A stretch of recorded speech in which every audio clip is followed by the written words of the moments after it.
Good morning, St. Mary's friends. It's Miss Amelia here for Story Time. This is the second Sunday in the season of Lent.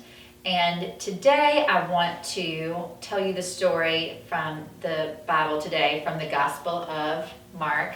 But I want to just talk about it using the Sunday paper that we've sent home to you. I hope you have a copy of it still. If not, your parents can download it on our website. On the front of this, it says, Jesus said, "Soon I will have to die on the cross, and you must pick up your own cross and follow me." That's a lot to think about, Jesus dying on the cross for us.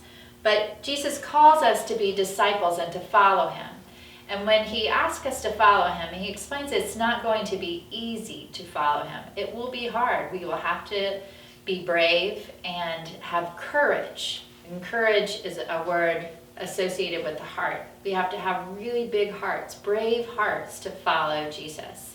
And during the season of Lent, it is important to remember to be courageous in how we love Jesus and follow him, even when what's being asked of us isn't easy.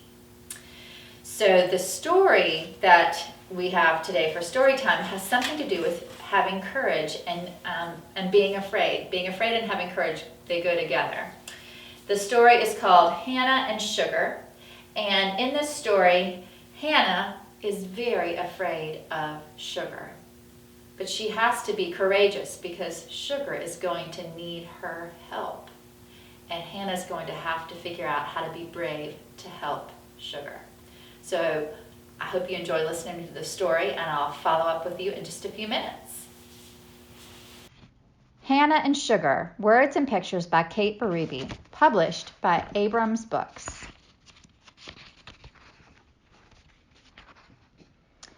Every day after school, Hannah's papa picked her up at the bus stop, and every day after school, Sugar was at the bus stop waiting for Violet P.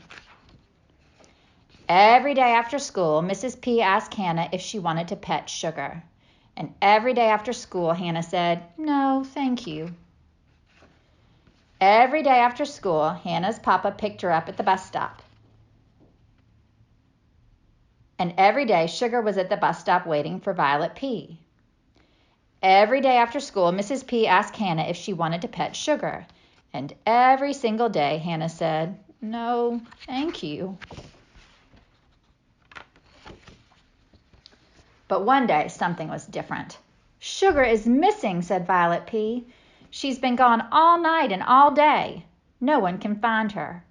Everyone promised to help look for Sugar.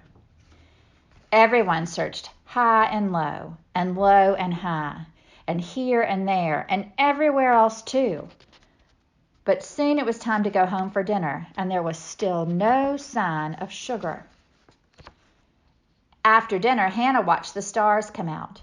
She listened to the sound of the trains in the distance, and she wondered how it could feel to be lost in the dark. She decided that it would be scary, and that if she were lost, she would be sad and probably hungry. Then she heard a strange sound, a little whimper. It was coming from the side of the house. She heard it again. She tried to see what was making the sound, but it was too dark. She crawled in between two bushes and saw Sugar. Hannah gasped. She started to back out, but then she stopped.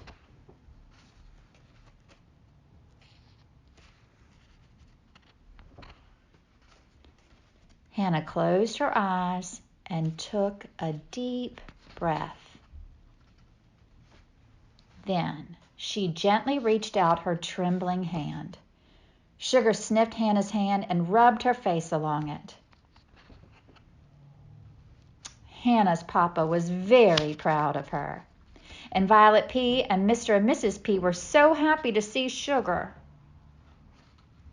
After that, every day after school, Hannah's papa picked her up at the bus stop, and every day after school, Sugar was at the bus stop waiting for Violet P.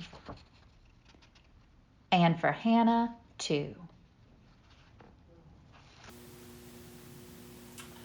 I hope you like this story about Hannah and Sugar. I just love this picture at the end where Hannah is giving Sugar a big hug. And after Hannah's gotten off the school bus, and Sugar is there waiting for her too.